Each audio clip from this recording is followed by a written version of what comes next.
Assalamualaikum warahmatullahi wabarakatuh. Shalom, Om Swastiastu, Namo Buddhaya, dan salam kebajikan. Yang terhormat Bapak Andi Muhammad Zulkifli, SKM Nkes, dan teman-teman yang saya banggakan.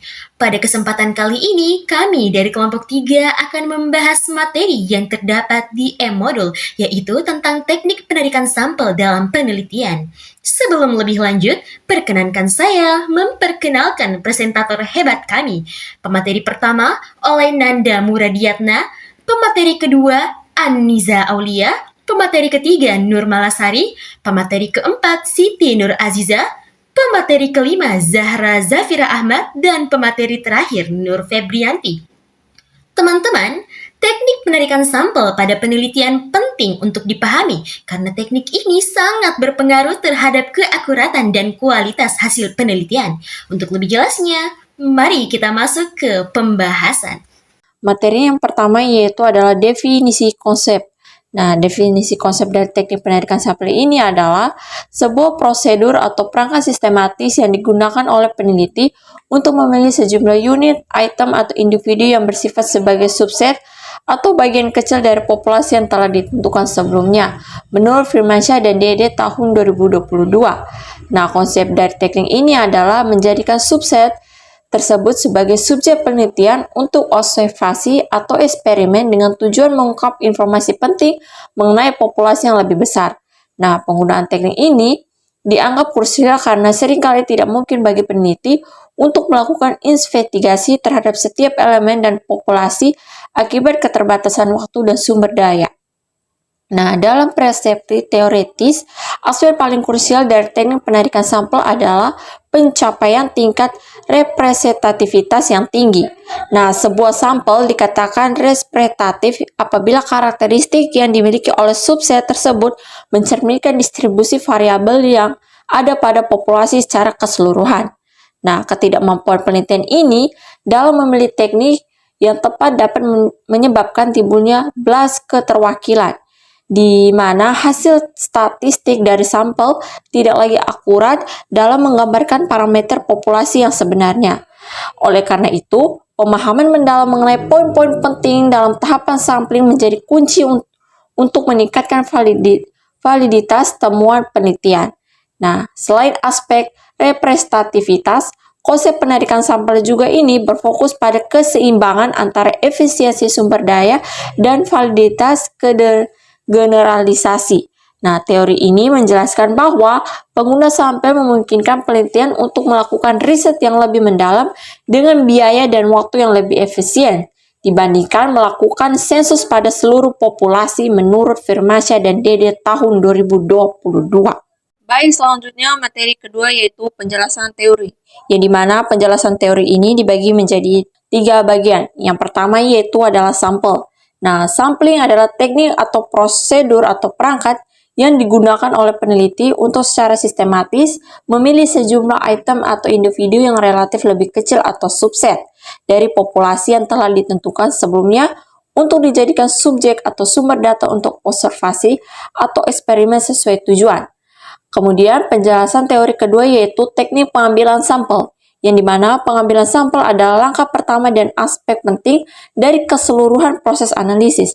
Nah, teknik pengambilan sampel ini dilakukan agar menyerupai yang tujuannya adalah untuk menghilangkan kebingungan di antara teknik-teknik yang terlihat agar mirip atau satu sama lain. Nah, teknik pengambilan sampel ini menjelaskan teknik apa yang paling cocok untuk berbagai jenis penelitian, sehingga seseorang dapat dengan mudah memutuskan teknik mana yang dapat ditetapkan agar paling cocok untuk proyek penelitiannya.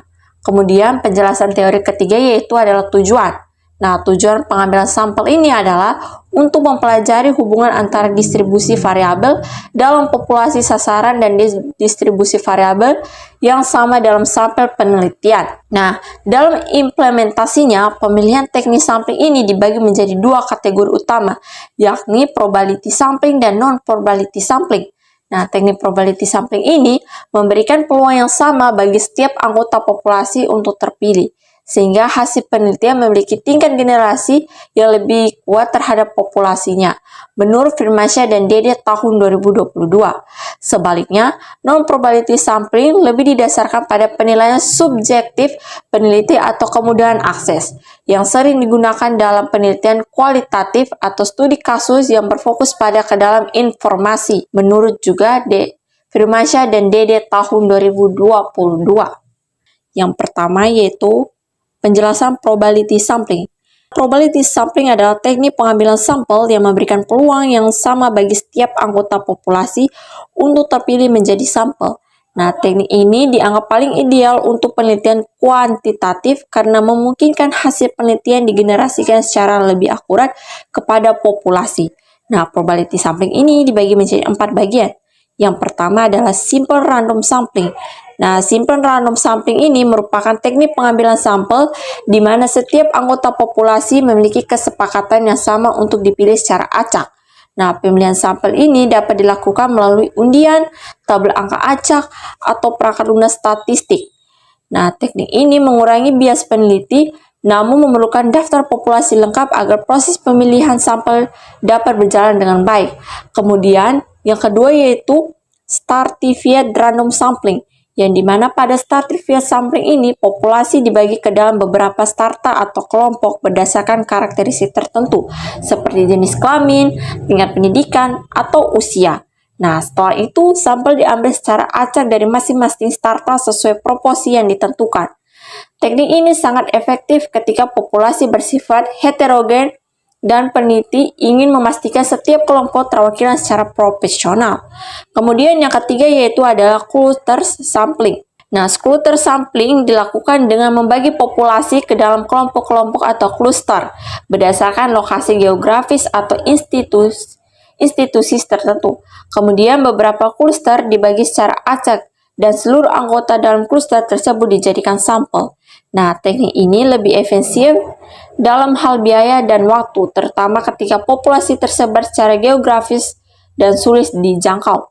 Kemudian yang terakhir, yang keempat, yaitu adalah systematic sampling, yang dimana systematic sampling adalah teknik pengambilan sampel dengan memilih anggota populasi berdasarkan interval tertentu. Misalnya setiap orang kelima dalam daftar populasi. Nah, teknik ini lebih praktis dibandingkan random sampling, namun tetap membutuhkan daftar populasi yang terurut. Meski efisiensinya adalah penelitian harus memastikan bahwa daftar populasi tidak memiliki pola tertentu yang dapat menimbulkan bias. Nah, baik, untuk slide selanjutnya yaitu mengenai non-probability sampling. Non-probability sampling adalah teknik pengambilan sampel yang tidak memberikan kesempatan yang sama bagi seluruh anggota populasi untuk terpilih. Teknik ini banyak digunakan pada penelitian eksploratif, studi awal, atau situasi di mana populasi sulit diakses atau tidak memiliki data populasi yang lengkap. Yang pertama, purpose sampling. Purpose sampling memilih sampel berdasarkan pertimbangan atau kriteria tertentu yang sesuai dengan tujuan penelitian. Teknik ini digunakan ketika peneliti membutuhkan responden yang memiliki karakteristik terkhusus, seperti pengalaman tertentu atau kompetensi tertentu, sehingga data yang diperoleh lebih relevan dengan fokus penelitian. Yang kedua yaitu quota sampling. Quota sampling dilakukan dengan menentukan jumlah responden tertentu pada tiap kategori populasi, misalnya kuota lelaki dan perempuan tertentu. Peneliti dapat memilih siapa saja untuk mengisi kuota tersebut. Teknik ini mirip dengan stratified sampling, tetapi pemilihan responden tidak dilakukan secara acak. Yang ketiga yaitu accidental atau convenience. Sampling convenience adalah teknik pengambilan sampel yang didasarkan pada siapa saja yang mudah ditemui oleh peneliti, misalnya siswa yang sedang berada di halaman sekolah atau pengunjung mal yang lewat. Teknik ini sangat mudah digunakan, tetapi memiliki risiko tinggi terhadap bias karena sampel tidak benar-benar memiliki populasi. Nah, yang keempat yaitu snowball sampling. Snowball sampling digunakan ketika populasi sulit diidentifikasi, seperti komunitas tertentu atau kelompok dengan akses terbatas. Peneliti memulai dengan beberapa responden awal yang kemudian diminta untuk merekomendasikan orang lain yang memenuhi kriteria peneliti. Sampel akan bertambah seperti bola salju. Teknik ini efektif untuk populasi tersembunyi, namun rentan terhadap bias jaringan. Baik, selanjutnya saya akan menjelaskan diagram pada gambar. Nah, pada diagram ini dijelaskan tentang teknik penarikan sampel dalam penelitian, dimulai dari populasi, yaitu semua objek atau subjek yang akan diteliti. Karena tidak semua populasi dapat diteliti secara langsung, maka diambil sebagian yang disebut dengan sampel. Nah, sampel ini harus dapat mewakili karakteristik populasi. Teknik penarikan sampel dibagi menjadi dua, yaitu probability sampling dan non-probability sampling. Pada probability sampling, setiap anggota populasi memiliki peluang yang sama untuk terpilih menjadi sampel. Jenisnya meliputi simple random sampling, yaitu pengambilan sampel secara acak sederhana. Selanjutnya, stratified random sampling berdasarkan kelompok tertentu. Selanjutnya, systematic sampling menggunakan urutan tertentu. Dan yang terakhir, cluster sampling berdasarkan wilayah atau kelompok. Nah, sedangkan non-probability sampling adalah teknik yang tidak memberikan peluang sama pada setiap anggota populasi. Jenisnya meliputi purposive sampling berdasarkan kriteria tertentu. Selanjutnya, snowball sampling melalui rekomendasi responden, convenience sampling berdasarkan kemudahan, dan kuota sampling berdasarkan jumlah yang ditentukan. Nah, diagram ini juga menjelaskan konsep pendukung, seperti sampling frame atau daftar populasi, selanjutnya ukuran sampel, sampling error, dan bias sampling. Dalam memilih teknik sampling, peneliti juga harus mempertimbangkan tujuan penelitian, karakteristik populasi, sumber daya yang tersedia, serta tingkat akurasi yang diinginkan. Nah, pada slide ini ada contoh penerapannya. Penerapan teknik penarikan sampel sangat bergantung pada tujuan dan desain penelitian yang dipilih.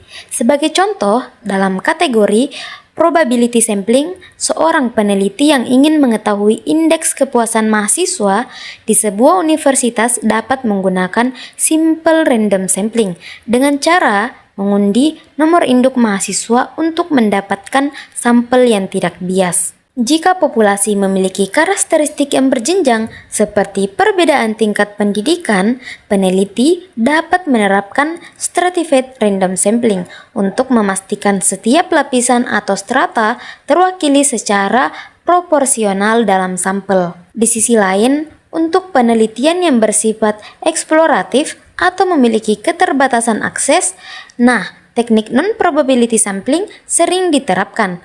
Contohnya adalah penggunaan snowball sampling dalam penelitian mengenai komunitas tertentu yang tertutup. Peneliti memulai dari satu informan kunci yang kemudian merekomendasikan partisipasi lain hingga datanya jenuh. Selain itu, terdapat purposive sampling, di mana peneliti secara sengaja memilih individu yang dianggap memiliki otoritas atau pengetahuan mendalam terkait fenomena yang akan diteliti, demi mendapatkan data yang berkualitas.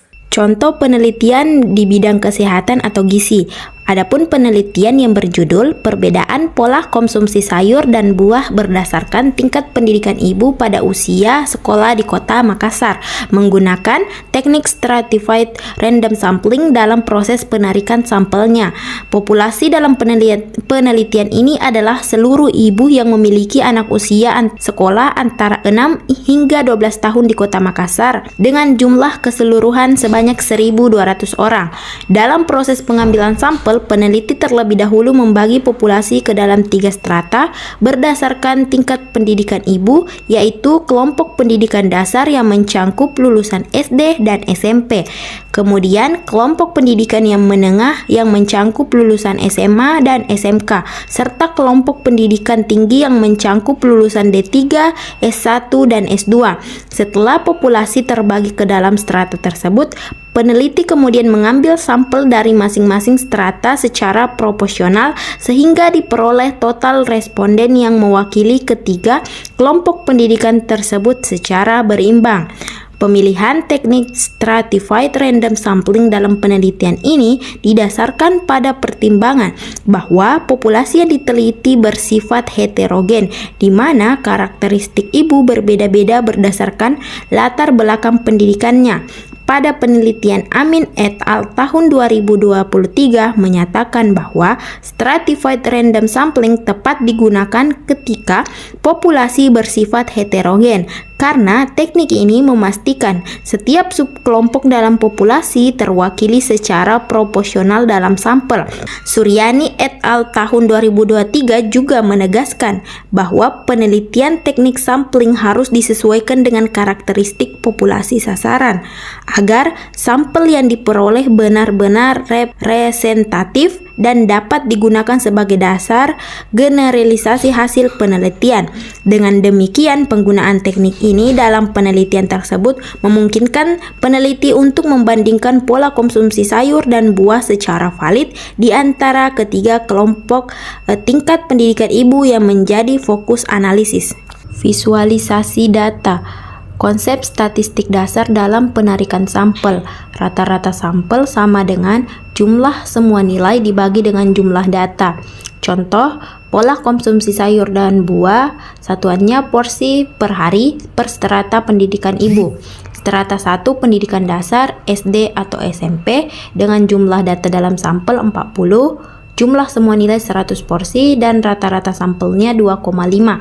Strata 2 pendidikan menengah, SMA atau SMK dengan jumlah data dalam sampel 40, jumlah semua nilai 140 porsi dan rata-rata sampelnya 3,5. Strata 3 pendidikan tinggi, D3, S1 atau S2, jumlah data dalam sampelnya 40, jumlah semua nilainya 180 porsi dan rata-rata sampelnya 4,5. Nah, adapun langkah-langkah perhitungan rata-rata sampel keseluruhan. 1. Jumlahkan keseluruhan nilai dari ketiga strata, yang dimana strata 1 100, strata 2 140, dan strata 3 180 sama dengan 420 porsi. Langkah yang kedua, bagi dengan total keseluruhan sampel. Rata-rata sampel sama dengan 420 dibagi dengan 120 sama dengan 3,5 porsi per hari. Interpretasinya, rata-rata konsumsi sayur dan buah anak usia sekolah di Kota Makassar adalah 3,5 porsi per hari. Semakin tinggi pendidikan ibu, semakin tinggi konsumsi sayur dan buah. Selanjutnya, hubungan statistik sampel dengan parameter populasi. Statistik sampelnya itu 3,5 dihitung dari 120 responden dari 3 strata. Adapun parameter populasinya itu 3,5 dari destinasi statistik sampel. Flowchart atau diagram pemilihan uji statistik. Nah, pada flowchart ini dijelaskan tahapan dalam pemilihan uji statistik atau teknik sampling pada penelitian. Ada pula tahap pertama adalah menentukan populasi, yaitu menetapkan seluruh objek atau subjek yang akan diteliti. Setelah itu, peneliti menentukan kriteria sampel, yaitu syarat atau karakteristik yang harus dimiliki oleh sampel penelitian. Tahap berikutnya adalah memilih teknik sampling, yaitu menentukan cara pengambilan sampel yang akan digunakan. Pada bagian ini terdapat pertanyaan, apakah menggunakan probability sampling atau tidak? Jika menggunakan probability sampling, maka setiap anggota populasi memiliki peluang yang sama untuk terpilih. Teknik ini dapat digunakan antara lain simple random sampling, stratified random sampling, systematic sampling, dan cluster sampling. Sedangkan Jika tidak menggunakan probability sampling, maka peluang setiap anggota populasi tidak sama. Teknik ini digunakan dengan berupa purposive sampling, Soundball sampling, konvensi sampling, dan kuota sampling. Setelah menentukan jenis sampling, langkah selanjutnya adalah menentukan ukuran sampel, yaitu jumlah sampel yang dibutuhkan dalam penelitian. Kemudian dilakukan penarikan sampel sesuai teknik yang dipilih. Tahap berikutnya, yaitu tahap terakhir, adalah memperoleh sampel penelitian yang siap digunakan untuk proses pengumpulan data. Setelah semua tahap selesai, maka proses penelitian dapat dilanjutkan. Pada bagian ini akan dijelaskan mengenai tutorial penggunaan SPSS dalam analisis data penelitian. SPSS atau Statistical Package for the Social Science merupakan perangkat lunak statistik yang dikembangkan oleh IBM dan banyak digunakan dalam penelitian akademik, kesehatan, sosial maupun bisnis. SPSS membantu peneliti melakukan berbagai analisis statistik, mulai dari analisis sederhana hingga kompleks. Langkah pertama dalam penggunaan SPSS adalah melakukan input data. Adapun tahapan yang dilakukan, yang pertama, membuka aplikasi IBM SPSS Statistik. Yang kedua, membuat variabel penelitian, misalnya variabel X dan Y. Yang ketiga, memasukkan data penelitian ke dalam data view. Tahapan ini penting karena kualitas input data akan memengaruhi hasil analisis statistik yang dilakukan. Setelah data dimasukkan, langkah berikutnya adalah melakukan analisis korelasi Pearson. Analisis ini digunakan untuk mengetahui ada atau tidaknya hubungan antara dua variabel, serta melihat arah dan kekuatan hubungan tersebut. Berdasarkan hasil output SPSS, diperoleh nilai koefisien korelasi atau R sebesar 0,999 dengan nilai signifikansi kurang dari 0,001 dan jumlah data sebanyak 20 responden. Nilai korelasi yang mendekati angka 1 menunjukkan bahwa hubungan antara variabel konsentrasi belajar dan durasi tidur sangat kuat dan bersifat positif. Selain itu, karena nilai signifikansi kurang dari 0,05, maka hubungan kedua variabel dinyatakan signifikan secara statistik. Artinya, hipotesis 0 ditolak dan hipotesis alternatif diterima. Kesimpulannya, semakin tinggi konsentrasi belajar seseorang, maka cenderung semakin panjang durasi tidurnya. Pada tabel model summary diperoleh nilai R sebesar 0,999 dan nilai R square atau R kuadrat sebesar 0,998. Hal ini menunjukkan bahwa variabel konsentrasi belajar mampu menjelaskan 99,8% variasi durasi tidur, sedangkan sisanya dipengaruhi faktor lain di luar penelitian. Nilai R kuadrat yang mendekati angka 1 menunjukkan bahwa model regresi memiliki tingkat kecocokan yang sangat tinggi. Selanjutnya, pada uji ANOVA diperoleh nilai signifikansi kurang dari 0,001 sehingga model regresi dinyatakan signifikan dan layak digunakan. Adapun berdasarkan tabel koefisien diperoleh persamaan regresi linear sederhana sebagai berikut. Y topi sama dengan negatif 36,790 ditambah 1,446X, yang artinya nilai konstanta sebesar minus 36,790 menunjukkan nilai teoritis durasi tidur ketika konsentrasi belajar bernilai 0. Sedangkan koefisien regresi sebesar 1,446 menunjukkan bahwa setiap peningkatan satu satuan konsentrasi belajar akan meningkatkan durasi tidur sebesar 1,446 satuan. Yang artinya arah koefisien yang positif memperkuat hasil analisis korelasi sebelumnya, yaitu adanya hubungan searah antara konsentrasi belajar dan durasi tidur. Selanjutnya kita akan membahas studi kasus. Sebelum itu, saya ingin menjelaskan latar belakang dan tujuan dari penelitian yang menjadi studi kasus kita pada hari ini. Penelitian ini dilaksanakan di wilayah Gereja Puskesmas Gunung, Kota Padang Panjang, dan berfokus pada permasalahan yang sangat relevan di bidang kesehatan masyarakat, yaitu kejadian stunting pada balita.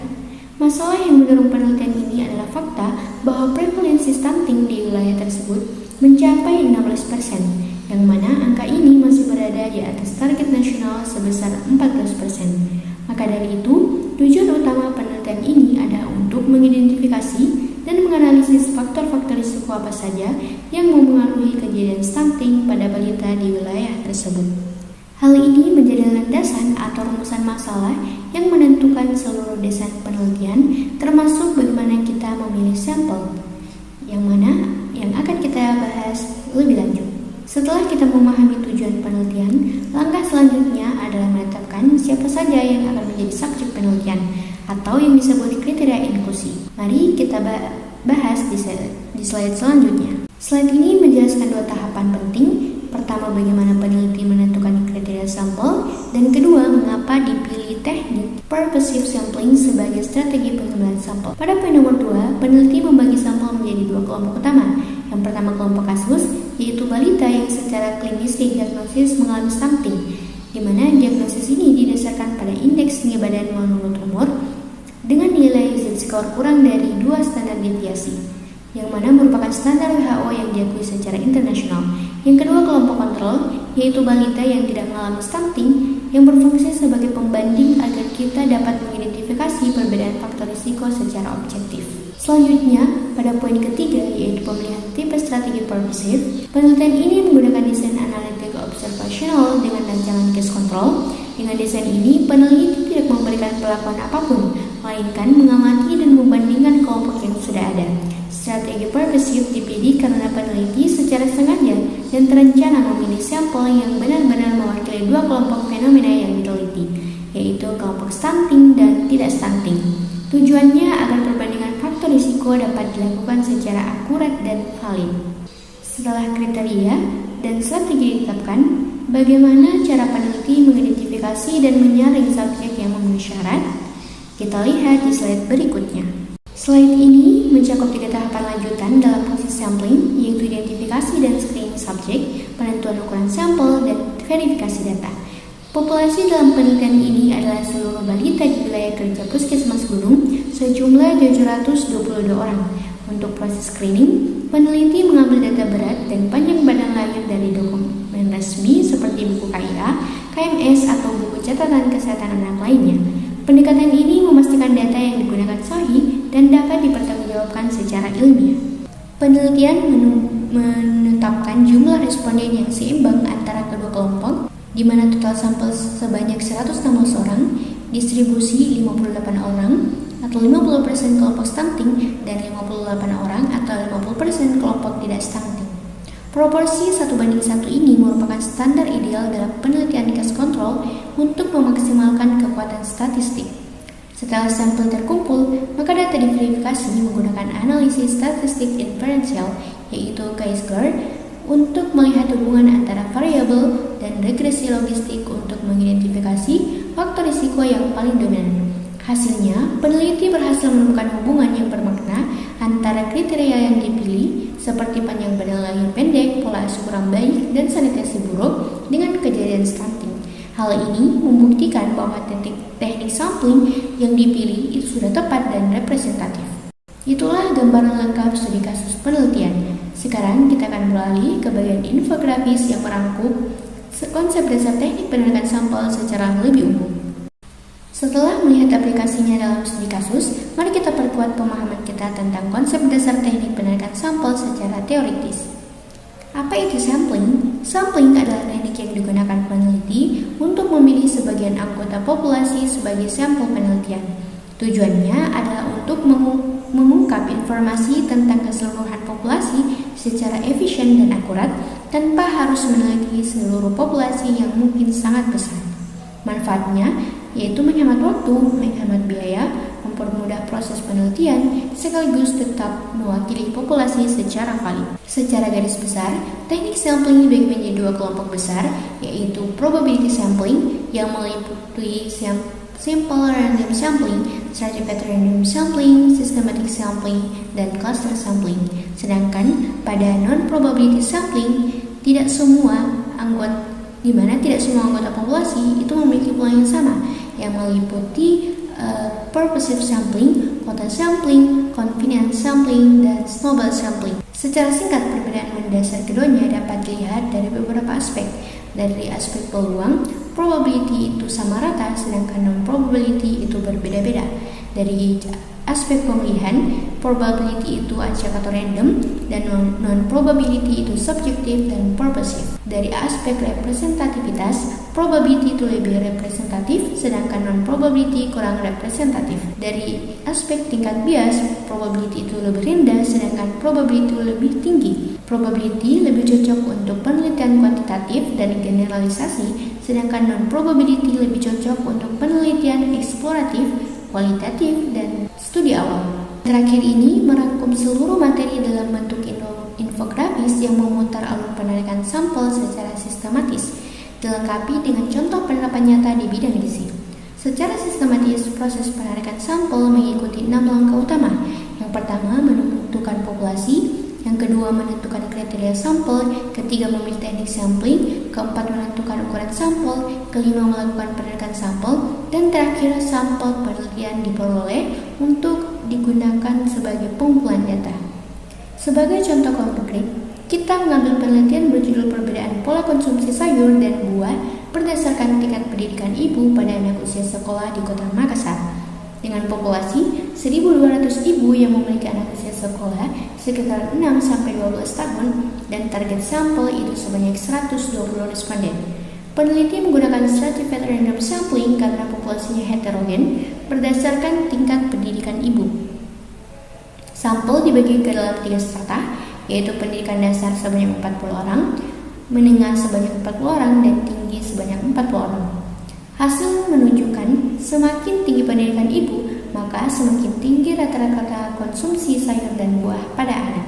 Hal ini membuktikan relevansi teknik stratified sampling dalam menangkap perbedaan antar kelompok. Selanjutnya, tips memilih teknik sampling, yaitu sesuaikan dengan tujuan, perhatikan karakteristik sampling, pertimbangkan waktu dan biaya, pertimbangkan akurasi yang diharapkan. Demikian paparan materi mengenai teknik penarikan sampel dalam penelitian. Demikian penjelasan dari kelompok kami mengenai teknik penarikan sampel dalam penelitian. Dari materi ini dapat disimpulkan bahwa pemilihan teknik sampling yang tepat sangat penting agar data yang diperoleh dapat mewakili populasi dan menghasilkan penelitian yang akurat. Kami mohon maaf apabila masih terdapat kekurangan dalam penyampaian materi. Terima kasih atas perhatiannya. Wassalamualaikum warahmatullahi wabarakatuh.